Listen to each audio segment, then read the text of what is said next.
Geometri bize neye gerek? Murat, bir de bu kadar büyük bir evin nasıl ısıtıldığını sormuştun ya. Biraz aklı azdı, bunu da ekledik, tam oldu.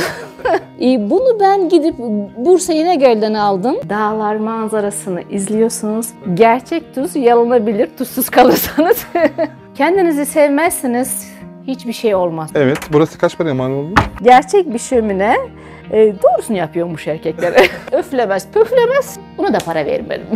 Bu benim tasarımımdır. Hiç birine, müteahhite, mimara yaptırmayın. Ananızı ağlatırlar. Küçücük bir çantayla geldim Antalya'ya.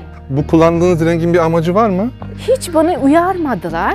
Evi şöyle gördüğü zaman insanlar diyor ki aa çok para vermiş. Bereket, bolluk.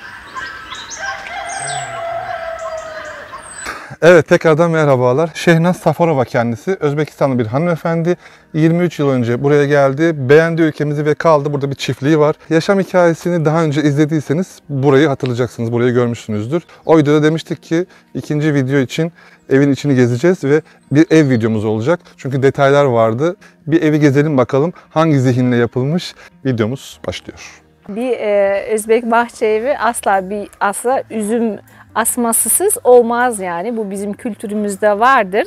Türkiye'de pek asmaları yüksek yapmazlar ama bizde böyle yüksek yaparlar. Baksanıza ne kadar güzel, evet, şahane ve yüksekte. Türk komşularım gelip söylüyorlar ne kadar yüksek yaptın bunu, boyun yetmez ya bunun meyvesini almaya diye. Sebep ne? Dedim bunu yapabilen insan, buraya çıkıp bunu yapabilen insan dedim meyvesi olduktan sonra toplamasını başarabilir yani dedim. Bir merdiven koyup yani. Burada şimdi biraz sonra evin detaylarında da göreceğiz çok sıklıkla ama bu kullandığınız rengin bir amacı var mı? Neden bu rengi kullandınız, varak? Şimdi burası bir çiftlik evi. Bundan önce de başka birkaç dairem oldu. Orada farklı renkleri kullandım. Burada da şimdi artık daha zenginlik, bereket, bu defa hanım ağa gibi olmak istedim. Bir hanım ağında altınla ilişkisi olması lazım. Altın renkle ilişkisi olması lazım. Bayağı çiftliğe hakim bir renk. Zenginlik alametidir sarı ve altın rengi. Zengin olduktan sonra mı zengin olmaya mesaj gönderen bir durum mu? Auramıza da bağlı. Biz şimdi kendimi zenginmiş gibi hissediyorum şimdi bunlarla. Gerçekten böyle bir şey bulutumuz var. Herkesin bir mesajı var, dünyaya verdi. Bu mesajı veriyorsunuz. Bu aurayı veriyorsunuz. Bu berekettir bu. Orada mesela tavus kuşlarım var. Kapıyı gösterebilir misin? Kapıyı gösterir misiniz? Onun da boyalarını kendim yaptım. Evet, biraz sonra içeri gireceğiz. Altın renginde. Bu da aynı şekilde. Tavus kuşu da cennetin kuşlarıdır. Bereket, bolluk mesajıdır bu. Hani girişten bereket yani fışkırıyor. Eve girmeden bir ev videosunun içinde olması gereken bir durum diye tekrardan bunu gösteriyorum. Burası bir misafir tuvaleti. Evet. Böyle yapmak istedim. Bir beton aksam var mı burada? Sanki var gibi. Var içeride. Bunun kolonlar beton zaten. Aynen. Evet. Çatısı yaşayan çatı diye anılıyor. Yeşil bir çatı. Evet. Bunun çiçekler aşağı sarkacaklar. Antalya çünkü çok sıcak, hem serin yapacak hem güzel bir görüntü verecek. Şimdi bunun yanına geldiğiniz zaman otomatik sensörler var. Yanacak, ışıl ışıl oluyor. Mesela şu aynanın etrafındaki bu şeyleri, simleri kendim yaptım. Bu ayna depoda yatıyordu, toz olup yatıyordu. Aynacıyı aradım, ayna istiyorum dedim, bir sürü para söylemişler, her şey artmış. Baktım depoda varmış, sildim, şey yaptım, bir boyadım, bir alladım, pulladım, güzel bir şey oldu. Böyle bir şey çıktı ortaya. Evet. İçeri de şöyle hafif gösterelim. İçeri göstereyim, bu da benim fikrim. Şuna bakın. Bu da otomatik sensörlü. Evet, böyle sade, basit yani. Aynen. Ne olacak ki, de detaya çok gerek yok yani, çiçekli, böcekli. Evet, burası kaç paraya mal oldu? Hatırlıyor musun? Burası ustaların aylığını hesaplamazsak sadece malzemesiyle 50.000 oldu mu? 40.000-50.000 arasında oldu. Onlar maaşlı çalışanlara mı yaptırdı? Evet. O zaman ne kadar da, kaç ayda bitti burası? Yani şimdi araya işler de girdi. Ama maaşlı çalışan birisi kaç ayda yaptı? Bir de betonu kurumasını bekliyorsun. Buraya beton döktük, bunun kurumasını bekliyorsun. Zaman geçiyor. Maaşlı çalışan oldukları için başka işlere geçiyorlar. Yani 3 ayda bitirdik yavaş yavaş. Yani 50-60 bin liraya mal oldu. Aynen. Malzemeleri falan diyebiliriz. İşçiliği 60-65 bin falan. Şimdi evin içine doğru giriyoruz. Burası evet benim kapalı balkonum. Bu evin etrafına dolandırdık böyle. Eskiden sadece bir ev vardı ama balkonu yoktu. Evi şöyle gördüğü zaman insanlar diyor ki aa çok para vermiş eve şöyle böyle. Hayır hiç de çok para vermedim. Şunları mesela kendim boyadım. Altın renk varaklarını kendim boyadım. Bunlar hepsi kendi elimden çıktı. Ve çok da para da tutmadı. Yani insanlar inanmıyor buna ama çok para vermişsin diyorlar. Hayır bir köpük strafor şekilli alıyorsun. Eve giydiriyorsun o kadar basit yani. Sonradan oturdu burası. Biraz kendimiz eğim verdik. Sonradan kendisi aşağısı oturdu. Camları takınca camlarda yük oldu buraya. Camlarda yük bastı oturdu. Ve kış çiçeklerimi buraya alıyorum. Ejder meyvelerim var, aloe verelerim var. Soğuk 1 derece 2 derece oluyor. Ona rağmen yine erimesinler diye içeri aldım.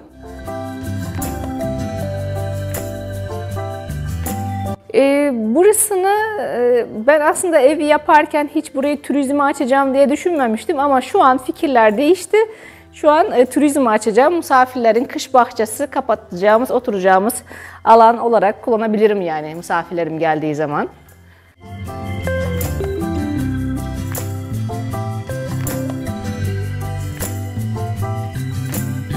Burası organik tarım çiftliği. Hiçbir şekilde ilaç kullanılmıyor. Hatta sinekler için kullanılmıyor.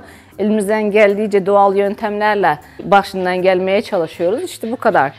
Yani baştan söylüyorum gelecek insanlara geliyorsunuz kedi var, köpek var, kuşların sesi var. Hani insanlar yok biz razıyız ona gelmeye şu arabanın sesinden, yolun sesinden bıkmışız. Buraya gelip bunlar onlara müzik gibi geliyor. Keyifle geliyorlar. Oh ne kadar güzel deyip geliyorlar.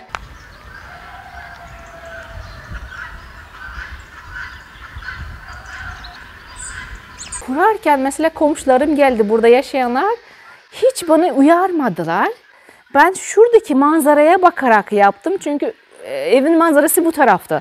Ama halbuki yazın güneş o tarafa batıyor. Tam şu batarken evin ta köşesine kadar, öbür tarafına kadar güneş gidiyor. Güneş gitti mi, yazın girdi mi ne olacak? Burası pişiyor. Ben de sonra ne yaptım? Yaptım bu hatayı. O hatayı gidermek için ben de aldım üzümleri buraya çıkardım. Asmaları böyle çıkardım bunları. Şimdi bakın asmalar yazın şapka gibi beni koruyorlardı. Bu yaz çok güzeldi. Bunu sonra asmayı üstünde göstereceğim. Bunun üstüne de asmayı çıkardım. Çatının üstüne de çatının üstü de serin, mükemmel. Bu yazı güzel geçirdim.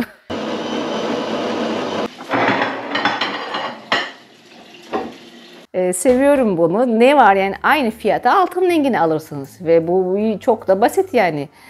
Sadece zevk lazım. Yerinden gidip toptan fiyatına gidip alacaksınız.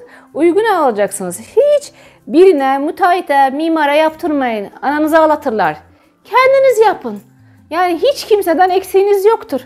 Yetmedi mi? Gidin internete girin, şuna girin, buraya girin, başkasının evinin resmine bakın. Veya hiç mi fikriniz yok? Bana gelin. Şaka. Burası bu onyx mermer, doğal bir taş. Bunu da hazır almadım, öyle bir şey değil. Bunu gittim mermercilerde satıyorlar bunu. Gittim mermerciden 2 plakanın fiyatı kaç para satıyorlar böyle. 2 plakayı aldım. Bundan mesela bir tane buraya çıktı, yaptım. Bir tane de 2 tane de dışarıya kalan parçasından yaptım. Gördünüz orada dışarıda balkonda masalar var. Bir yukarıda bir aşağıda. Bunun içine led koymak gerektiğini mermercinin kendisi de bilmiyordu. Işık mı koyuluyor dedi. Evet dedim ışık konuluyor. Böyle sıradan ledi koyamıyorsun. Gölge yapar, çizgi yapar. Camcıya içeride böyle bunun şeritleri var. Camdan şeritleri var. Camdan şeride önlü arkalı, önlü arkalı, önlü arkalı ledler konulmuştur. Ve hiç çizgi vermezsin böyle şeyden versin diye. Ama şu an ona da gerek kalmadı. Yeni nesil ledler var plaka şeklinde. Hani yapmak isterseniz direkt ondan koyarsınız ve geçersiniz. Mutfak mesela bu mutfak hiçbir yerde yoktur. Bunun aynısını hiçbir yerde bulamazsınız. Bu benim tasarımımdır. Neden, nasıl derseniz mesela kapıya bakın. Kapı parlak. Görüyor musunuz parlaklığı? Şu parlaklığı ve tavanı göster. Tavanı göster. Bak şuna bak. Şahane bir şey. Avizeyi göster. Yani bu böyle parlak şeyleri insanlar zannediyorlar gözü yorar diye. Yani gözünü yordu mu? Yormuyor. Tam tersine gözünü yaşnatıyor, mutlu ediyor gözünü. Bu ustayı aldım, anlaştık. Dedim bunu camcım yaptı. Camcıya ayrı para verdim. Camın arkasına bundan koydum. Çok parlak bir şey ortaya çıktı. Mobilyacım da şaşırdı yani. Elektrikçiyi çağırsam burada o zamanın parasıyla dünya para söylediler. Benim cumam ledleri çekti. Buna da para vermedim.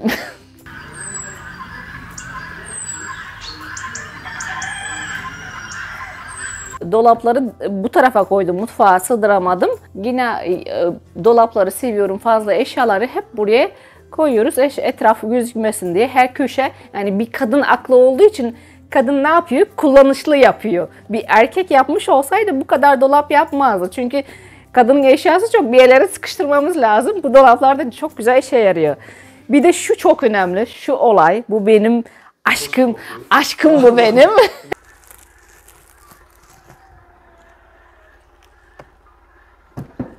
Tarlada çalışıp geliyorum, yoruluyorum. Gidip de Antalya'ya gidip de belin ağrıyorsa, ayağın ağrıyorsa masaj yaptıramıyorsun, uzak. Buna oturdun mu üstünde 1 saat otur, 2 saat otur, of yoruldun demez. Öf bilmem ne ettim demez, öflemez, püflemez, hizmetini eder. Alın size robot. Hem burada televizyon izliyorum, işimi yapıyorum, yazımı yapıyorum, dinleniyorum ve hatta burada da uyuyorum. O da benim arkadaşım Lili. Yani burası benim yatağım. Yorulup geliyorum, televizyon izleyeceğim, birkaç mesajlara bakacağım derken şurada kıvrılıp kalıyorum. Yani yatak odasına gitmeye bile halim kalmıyor. Artık alıştım bir de bunda.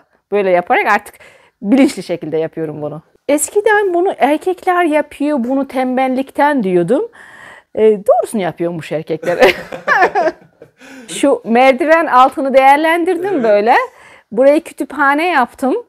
Bizim mobilyacı ustamızı bayağı bir yordum bunu yaptıracağım diyene kadar. Akrep, tarantula, kelebekler, evet kelebekler ve altında da hangi kelebek olduğunun adı yazıyor. Bu yurt dışında yapılmış bir koleksiyon. Bende de bir arkadaştan geçti. Çok eskiydi bu. Bunu da alladım, pulladım, simledim, evin dekoruna uydurdum, yapıştırıverdim. Bir çiftlik evi bir şöminesiz olmaz. Gerçek bir şömine, odunlar içine atılıyor kışın ve sıcaklık veriyor. Ve şömine üzerinde yanarken ve aynı zamanda da televizyon. Ve şöyle geçin, buraya geçin, siz o tarafa geçin mesela. Hani koltukta oturuyormuş gibi ben size anlatayım. Orada oturduğunuz zaman bakın hem televizyonu görüyorsunuz, hem şömineyi görüyorsunuz, hem buradan manzaranızı görüyorsunuz. Yani aynı anda 3 görüntü. İnsanlar evlerine televizyon koyarken cama ters koyuyorlar. Bakın bu çok yanlış bir şey. Işık gelen taraftan arkasında, ışık arkasında olması lazım.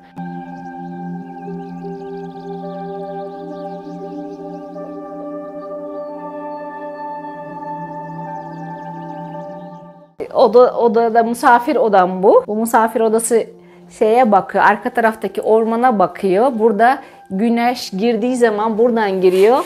Ve aynı zamanda bir de kedilerimi izleyebiliyorsunuz buradan.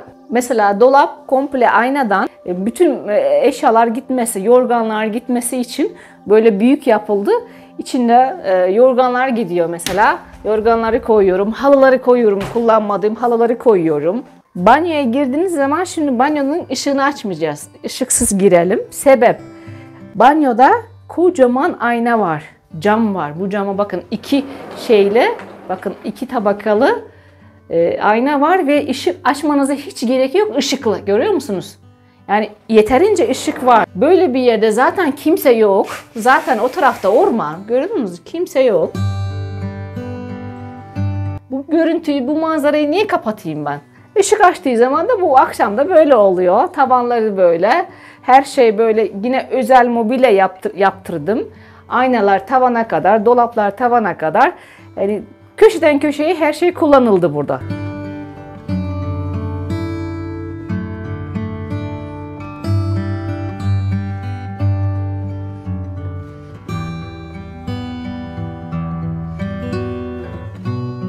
Burası gümüş renginde yaptım burayı.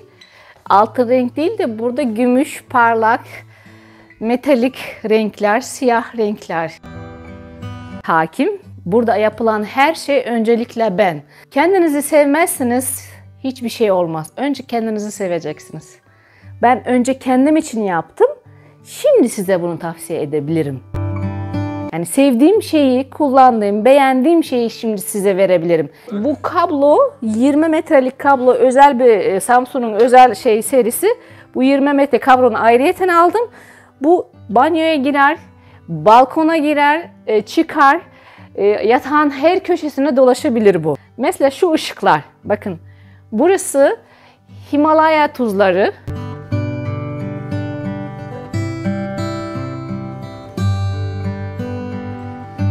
Gerçek tuz yalanabilir tuzsuz kalırsanız. Bir de nefes alırken nefes darlığımızı açar.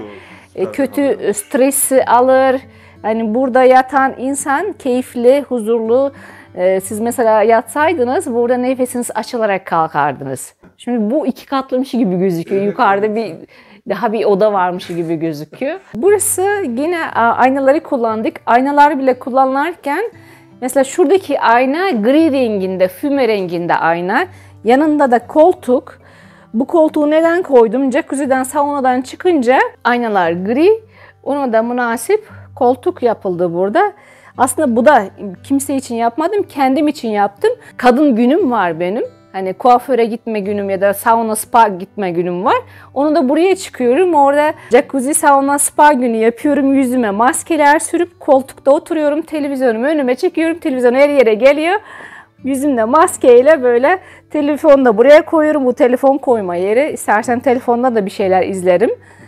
Keyfime yapıyorum. Bu da nabzıma göre masaj yapıyor. Sağlık saatime göre masaj yapıyor. Beni tanıyor, masaj yapıyor. Giyinme odası her bir kızın kendisini prenses gibi hissetme alanı olması gerekiyor. Bu da işte ben kendim için yaptığım bir şey. Şu an ışığı varken bakın ışığı açıkken gözüküyor. Şimdi ışığı kapatacağım. Görebilecek misiniz beni?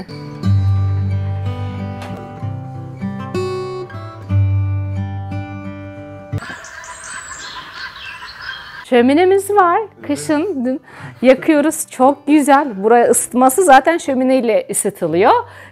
Yazın da klimayla soğutuluyor. Jacuzzi'miz oturduğunuz zaman dağlar manzarasını izliyorsunuz. Şimdi burada gözüküyor mu? Evet gözüküyor. Evet. Ve bu manzarayı çoğaltmak için de ayna koydum yan tarafa.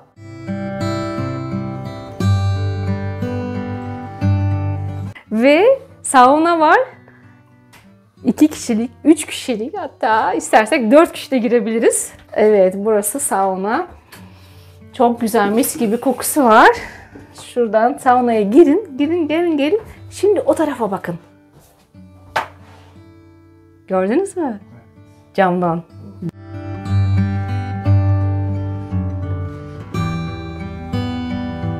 Buranın ışıklandırması da şöyle.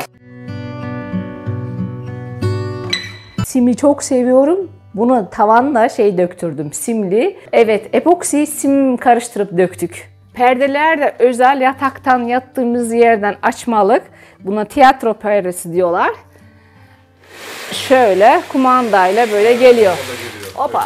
Böyle ışıkları var. Akşam çok güzel oluyor. Şimdi kamerada nasıl olacak bilmiyorum. Şimdi ışığı kapatınca şimdi alabilirsiniz.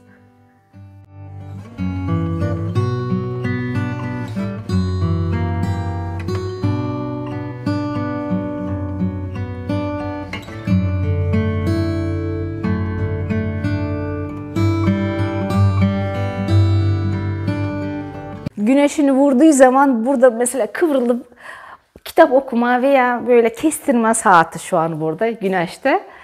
Dışarısı soğuk olmasına rağmen burada yatabilirsin, sıcacık burası. Bakın bu çatının üstüne de asmayı doğru çektim. Şimdi asmalar gelip iyice burayı kapattığı zaman alt taraftaki balkon mükemmel derecede serin olacak. Ve artı bu güneş geldiği zaman bunda çarpan güneş ışığı buraya da vuruyor. Ama şimdi asmayı getirdiğim zaman asma çekecek bunu doğal bir şekilde. Bu yatak king size yatak. Süngeri 2'ye 2. Hemen hemen 3-4 kişi yatabilir. Aslında hayalim şöyle bir şey olmuştu. 2-3 tane çocuklarım olup gelip bana sarıldıkları zaman hepsi bir yatağa sığsın hayaliyle yapmıştım ama şimdilik o hayalimiz olmadı ama öyle bir hayali olanlar gelip bunda kullanabilirler. Şimdi misafirlerime Airbnb'den bunu yapıyorum. Yurt dışından böyle Türkiye'nin böyle güzel manzarasını görmek isteyen, değer veren insanlar gelmek isterlerse, çiftlik hayatını görmek, organik yemeklerimizden yemek isteyenler geliyorsa gelip kalabilirler. İsterseniz bu yatak böyle kalkabiliyor. Şöyle kalkar. Gazete okumak isterseniz, sevgilinizin yattığı yerde kahve getirmek istiyorsanız, o yattığı yerde kahvesini içmesini istiyorsanız böyle kalkar. Şuraya da kahvesini koyar. Kahvesini uyanmadan yudumlayabilir ormana bakarak. Bunu ben gidip Bursa İnegöl'den aldım. İnanmıyorsunuz, o zaman çok ucuzdu. Şu akıllı yatak 10.000 liraya aldım. İnanabiliyor musunuz? Antalya'ya gittim. Antalya'daki bizim Perge Bulvarımız var. Koltukları sordum. O zaman ben bunu 10.000'e alırken Antalya'nın Perge Bulvarı'nda lüks koltuklar 80.000 dediler. Mobilya alacaksınız, gidin Bursa İnegöl'e, gidin oradan yerinden alın yani. Ben şimdi fakirliği bir seçim olarak görürüm. Fakirliği bir seçim olarak görürüm. Çünkü ben de sıradan bir aileden geldiğim için küçücük bir çantayla geldim Antalya'ya. Ve bunları ben tırnaklarımla ve beynimle, yani beyin olmadı mı başkası boş veya bazen buraya gelen bir tane kadın gelmiş, bir erkek sevgilisiyle geldi. Giderken ne demiş? Ya bunun kesin bir sponsoru var, bir erkek de onu yapıyormuş. Ya şimdi bana demeye çalışıyor. Ben de şunu demeye çalışıyorum. Çok kadınlar var, zengin kocası vardır, zengin sevgilisi vardır. Hangi kadını gördünüz, çiftlik yapan kadını gördünüz, zengin kocası ya da sevgilisi olup? Hayır, yapanı görmediniz. O kadınla alakalı bir şey, beyinle alakalı bir şey. Bir şeyi tutmak istemek, zengin olmak veya zengin gibi gözükmek için parayı kazanmaktan öte onu nasıl harcamak önemli. Bakın, ben şu koltuğu Antalya'dan alsaydım, şu yatağı Antalya'ya alsaydım 80.000'e alırdım 4 sene önce. Ama ben ne yaptım? Bursa'ya gittim, İnegöl'den gidip 10.000'e aldım. 10.000. Aşağıdaki koltuk var ya, o şekilde salondaki koltuk. O da 10.000'e aldım. O da akıllı. Onu da göstermedim özelliklerini size. Bak, mikrofonu var bunun. Şurada bu yatıyor, böyle kapanıyor. Şurada bunun mikrofonu var. Işıklandırması var. Şurada led şeyleri var. Bağlanıyor. Yine göstereyim size. Şu başlıklar kalkıyor. Yine burada ışıklandırması var. Burada bunun pufu var. Şöyle çıkıyor bu. Çık bakalım. Pufu var bunun. Şurada masa var. Burada da ayna çıkıyor böyle. Makyajını yapıp küpesini müpesini akşam yatmadan önce çıkarmak için bu. Bu da kalkıyor, oluyor. Bu da bir masaj mesela. Bunun da burasında masajı var. Bunun üstünde yatıyorum, bir de titreşimli masaj bunun. Her yeri işlevli. Başın ucundan, bunlar da bunu ben ekledim. Bu benim aklıma gelen bir şey. Baş ucuna koydum bütün şeyler, bakın. Işık buradan kapanıyor, açılıyor. Panjur. İstemiyorsanız panjuru buradan kapatıyorsunuz. Uyanmak istemiyorsanız sabah güneşi oradan vuruyor.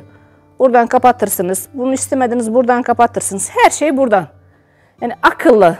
Biraz aklı azdı, bunu da ekledik, tam oldu. Mesela şu koltuk, geçen Rus misafirlerim geldi, evi gezdirdim. Ya bu dedi İtalya'nın en meşhur, en pahalı koltuk modeli dedi. Sen bunu nereden buldun dedi. İtalya'dan mı buldun dedi. Yok dedim. Ben bunu Türk mobilyacılarımıza, bizim kendi mobilyacılarımıza yaptırdım. Çok güzel, çok keyifli ve çok kaç paraya yaptım ben bunu. Şurada bir tane daha koltuğu var, orada gösterin. Bu 4 parça, bir tane de burada var. Şu parçayı da göstereyim, puf var burada. İnanmıyorsunuz, özel tasarım yaptım 3.000 liraya. 4 sene önce ama. Bu ne dediler? Şu an bunun fiyatı İtalya model, bu İtalya mağazasında 25.000 TL'ymiş. Bir koltuğu bunun. Düşünsene 3.000 lira ya, kafa lazım bunu. Aldım, sipariş verdim, yaptırdım. İnternetten çektirdim, yaptırdım. Yani bunun için, zengin olmak için, ben diyorum onun için, fakir olmak bu seçim tarzıdır. Zengin olmak istiyorsanız bu lükstür, yaşamdır. Ben böyle yaşamak istiyordum ve bunu yaptım. Turkcell'in taşınabilir Wi-Fi şeyleri var, boxları var. Her yerde çekiyor. Yani böyle bir yerde ancak, yani bu reklam değil, Turkcell'in şeyi geçiyor. Hem sim kartı da hem Wi-Fi'si de, yani başka bir yere hiç başvurmayın. Ancak odur yani. Parke'nin en uygununu almışımdır bunu. Kaç paraydı o zaman? Bunun metrekaresi 20 liraydı. Tüm eve 4.000 liralık parke gitti yani. İnanabiliyor musunuz? 4.000 lira parke yani. Nedir ki yani?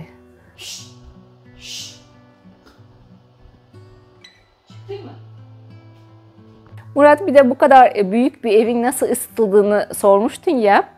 Birincisi, Antalya'da izolasyonu iyi yapmamız lazım.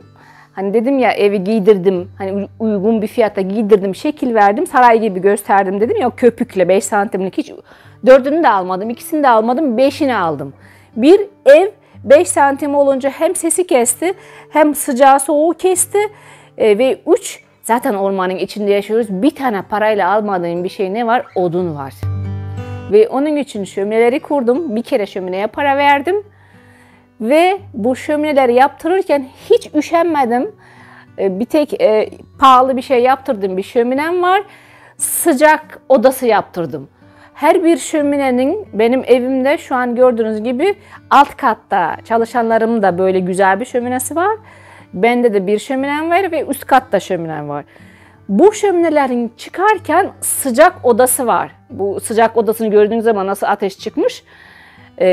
Aşağıda da çalışanların, elemanların kaldığı yerde de aynı şekilde şöminesi var. Bu sıcak odası, bunun şöminesinin bacası buradan çıkıyor. Baca çıktığı, bu 4. kata çıkana kadar bu baca kaynar bir şekilde çıkar. Ve bu sıcaklığı kullanmak lazım. Biz de ne yaptık? Sıcak odası yaptık. Aşağıda ateş yakılınca buraya sıcak üfleme, soğuk havayı buradan çekecek, fizik kanunlarına göre buradan çekip sıcak, burada ısınıp hava buradan üflemeye başlıyor. Ve aynı şekilde yukarıda terasta, bu yukarıya terasa devam ediyor ve bu benim şöminemde aynı şekilde terasta devam ediyor. Terasta eğer ikisi de yanarsa teras hamam gibi olur. Şunu demeye çalışıyorum, hani eğer gençler beni izliyorlarsa, okulda okuyan çocuklar izliyorlarsa, ben hep şunu derim: neden öğretmenimiz fiziğin, ben derdim ki fizik bize neye gerek? Veya geometri bize neye gerek? Şunu dese, ya çocuğum fizik şunun için lazım, yarın ustaçılık yapacaksın, evini ısıtacaksın. Normal, herkes evini ısıtmasını, bu fiziği bilmesi gerekiyor. Veya balkonun dediniz niye yamuk oldu? Ya en azından para bulamazsan da usta bile olsan, en azından geometride şu teraziye koymayı, derece almayı, şu demirleri kaynak yaparken 90 derece koymak mı, 45 koymak mı? Geometri ne kadar lazımmış hayatımızda. Ben o zaman işte daha da tutunurdum o derse, fiziğe. Ben doktor olacağım, fizik bana ne gerek dedim. Öylesine 5 almak, 4 almak için geçiştirdim ama yine de okumuşum. İyi ki okumuşum. Şimdi en azından biliyorum ki soğuk hava aşağıda kalıyor. Sıcak hava yukarı gidiyor. Bak, şömine olayına çok önemli. Şuradan mesela soğuk havayı çekiyor ve yukarıdaki 3. kata sıcak hava olarak terasa veriyor bu baca. Düşünelim. Ve hepsi fizik kuralı. Hiç burada elektrik kullanılmıyor. Şömineyi yaktığım zaman size göstereceğim. Şu bacadan, yukarıda terasta da göstereceğim.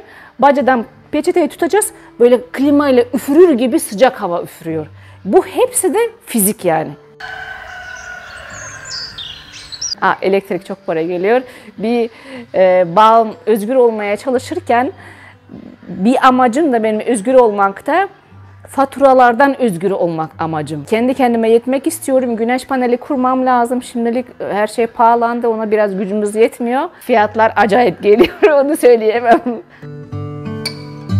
Şu köşeyi 2 günde yaptık. Çiçekler arasında oturmayı çok sevdiğim için tavana çiçekleri astım ve çok da maliyetli de bir şey değil. Sadece akıl lazım ve uydurmak lazım. Çiçekleri satın aldık, ledleri satın aldık, astık, emek verdik 1,5 gün filan. ve böyle bir güzel, acayip bir şey ortaya çıktı.